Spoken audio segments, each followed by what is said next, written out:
According to updates from the IDF in Gaza, they say they've spent much of the day in heavy combat with Hamas militants, especially around Khan Yunis and Rafah. They have said once again that they have discovered rocket launcher sites which were primed for immediate launch and were able to disable them. However, we did see the rocket flurry fired towards Ashdod, the Iron Dome, intercepting those before they could strike any civilian areas. But also up on that Lebanese border, like we've discussed so many times, tensions escalating once again in the past couple of hours after the IDF says that Hezbollah fired an anti-tank artillery round into a town in Israel, killing a mother and her adult daughter. They are now responding once again with their own wave of airstrikes on what they say are Hezbollah targets within southern Lebanon, as many in this region continue to be very worried, very wary that this arena of the conflict could expand beyond Gaza to include the Israeli-Lebanon border in a more major way. Tens of thousands of Israelis attending these vigils and events across Israel, most of them here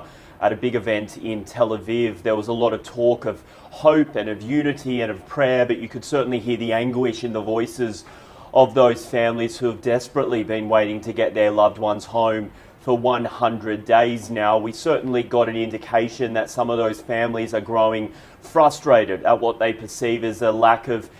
diplomatic effort to try and get their loved ones home. Certainly some criticism increasingly being directed towards the government of Benjamin Netanyahu, and some of those families saying it's time to dial up the diplomacy and to dial back the military operations. But